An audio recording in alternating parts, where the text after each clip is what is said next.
My buddy Kevin McCullough joins us right now. He's a nationally syndicated radio host. He's on TV. He's all over the place. You see him all the time on Fox News. Every so often he graces us with his presence here on Liquid Lunch. My friend, thank you. I'm sorry about my lack of technical acumen.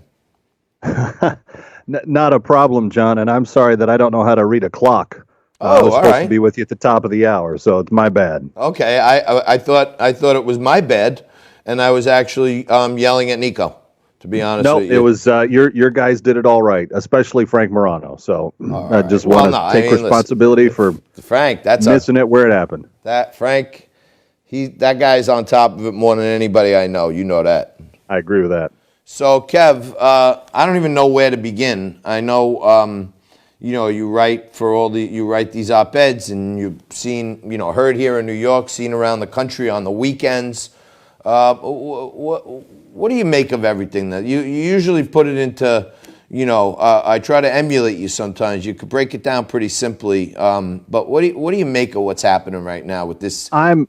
I'm really, so the last 4 weeks, I've just basically turned my Twitter into an aggregation of what I hope is hopeful news or good news on the front, because we just can't stay in this state, forever. And I've just, for my own personal sanity, I needed to focus on things with the best outcomes possible. So I've started interviewing doctors, started talking to people about therapies, and we've kind of focused on that.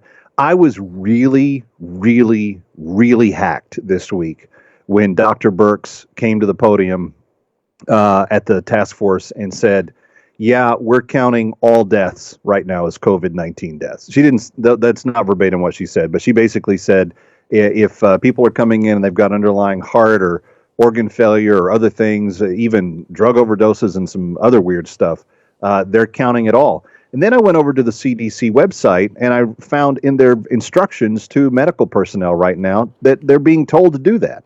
They're being told, in some instances, not even to administer a test, just if they have the feeling that it was COVID-related.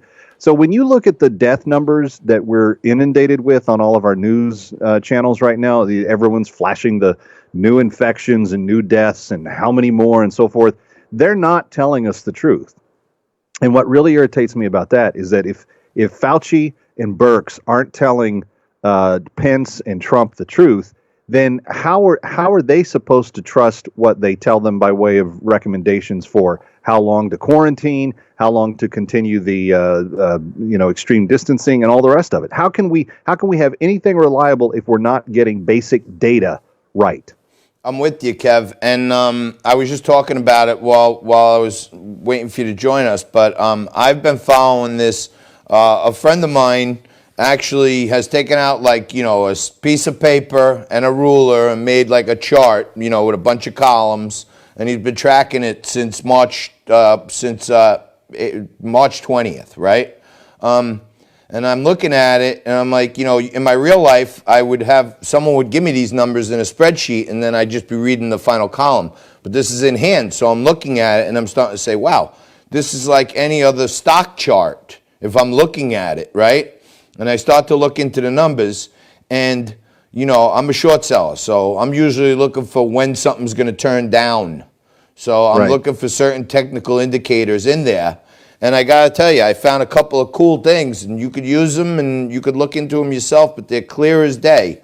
The daily increase of new cases, 24 hours yesterday, so yesterday to the day before, okay? Right. The daily increase of new cases increased by 15.3%, right? So the cases went up by 15.3%, cases reported, right?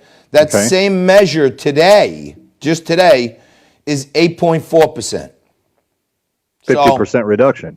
44% reduction, okay, in the growth rate. You understand what I'm saying? So it's still going up, but it's decelerating. The growth is decelerating. I used slowing down. Yeah, I used an analogy of, how the left-wing media, uses numbers, does fun with numbers.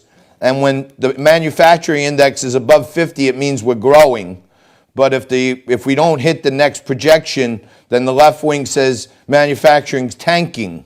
But really what's happening, it's still growing, just not growing as fast as last month, right? So Correct. it's a similar thing. But to the downside, to me, it's a very positive sign because a 44% increase in new cases, a decrease in the acceleration means that maybe they hit this thing on the peak, right? And now we're starting to see the other side of it. Well, one thing that I think everybody was watching going into this week was the president said on Friday, Saturday, Sunday of last week that this was going to be the really bad week. The death numbers were going to be bad, and New York did have record number of dead. I guess it was day before yesterday. But here's the challenge there, John. If we've been counting every death basically since January 1st as a COVID death, and what that means in other sectors, for example, like our heart disease death rates have flattened out. Now, do you think there are fewer people dying of heart disease right now than have been dying consistently month after month for the last number of years? We lose about 54,000 people a month in the United States to heart disease, heart attack, etc. That's about a fairly consistent number, 54,000 a month. It's looking as though we've cured heart disease over the last couple of months. And if you go back and you look at the increase of additional deaths to what our normal death rate would be, we're only up about 3,000 to 3,500, I think, for the year so far. So I actually think that the COVID death rate, of the actual causality of the death, is much smaller than the 12,000, 14,000 that we've reported having died so far. I think a lot of those, maybe not 50% of them, maybe not 60% of them, maybe we've had 40% of these deaths be COVID caused. But it's frustrating because you're not dealing with real numbers. You don't know what it's actually doing. And the other thing that I'm looking at is you've got countries like Germany who announced yesterday that they've got a finger prick test now that they can administer. And if you test positive for the antibodies, meaning that you've either been exposed to it and didn't get it, or you've had it and overcame it, maybe you had it, didn't even know it, and overcame it, they're going to start allowing those people to go back to work. And that's going to be about 20%, this first couple of weeks, and then it's going to be increased to that over time. But, John, we've got to start turning lights back on. I'm with you on that. I'll drink to that, my friend.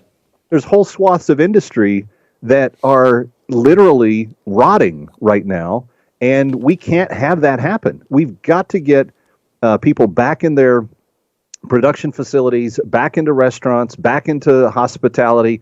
We've got to get back to living again. This is, by the way, this is not being said that we should take any risks at all with those that are in danger. We should do that. Yep. But we now have, I've counted no less than four effective drug therapies that are either on the shelf or easy to produce, that various countries have been in the process of testing on various levels, that all seem to be effective. We've got the plasma treatment that is just around the corner from being released, where they're actually using those antibodies and turning it into blood plasma that will then, in essence, kind of work like a vaccine. It'll help protect people on a proactive basis. We've got the vaccine testing underway faster than we've ever had coming to market on a vaccine. We've got a lot of things moving forward, and at the very least, if people are saying drugs like hydroxychloroquine is effective as a prophylactic, as a preventative, then we should be pursuing that implementation across the board. But, John, we have to get America back to work again. We've got the right administration, Kev, low regulations, low overhead. We've just got to get them back into production. How about this? This is one of my theorems that I'm trying to shout from the rooftops, but there's a bunch of tests out there that are home tests, prick your finger, swab your mouth, right? That are supposedly ready to go now. The government goes out and buys 1 billion tests, okay? So you got 350 million people in the U.S. We need 700 million tests and a little bit of a stockpile. Send everybody in the country 2 tests, okay? Everybody gets 1 test. Everybody takes it. They report their symptoms, okay?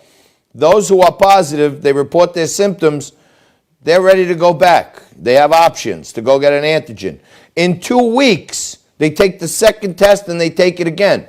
They're ready to go back. And now we have a system in place where the next time this happens, the government spends the next year replacing that stockpile of 2 times America. And now the next time this happens, bang, overnight, FedEx, US Postal, Amazon, everyone sends out 2 tests. And we know who the sick people are already. Everybody gets away from them, and we make arrangements to start treating them.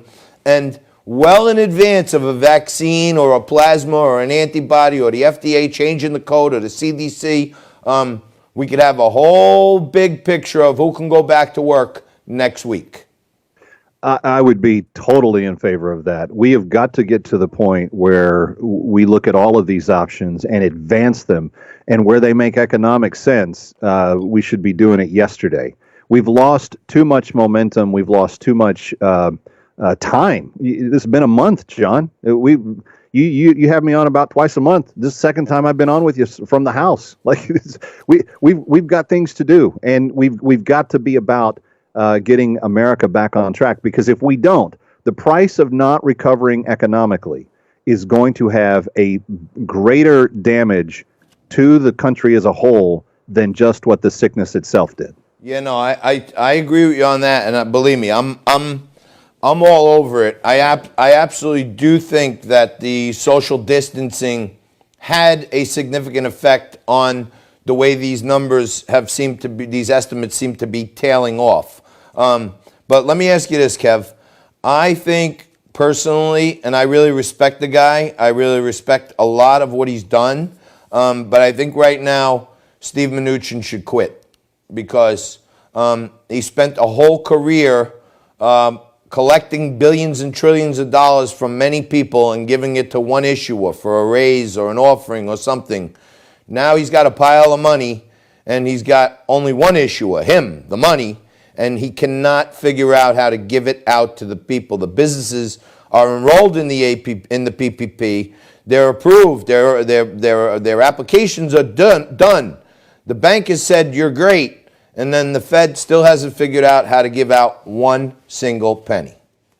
Well, I'm a little conflicted there, because I just got off the phone with Senator Tim Scott from South Carolina about an hour and a half ago, and it seems to me that they've processed, I think it's 400,000 applications, and that $1 billion is rolling out. So I don't know where that stands, and I know that, and that's for the small businesses. Hey, what about the individual family stimulus? I mean, we've got that issue too. And he was talking about direct deposit and making it fast and simple. I haven't seen anything along those lines. But yeah, we've got to make hay while the sun shines on all these fronts. There are people that are literally not going to recover if we don't act in a timely manner.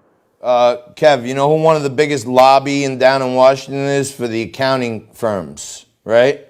Like H&R Block and others like that, who say, "Oh, hey, we did your taxes for April, and we're going to turn them in January for you. You're going to get 11 grand, and we're going to take some service fees here to give it to you now. We're going to give it to you early. We're going to give you an easy rebate, and then we'll wait for the money," right? And they make money off of that, right?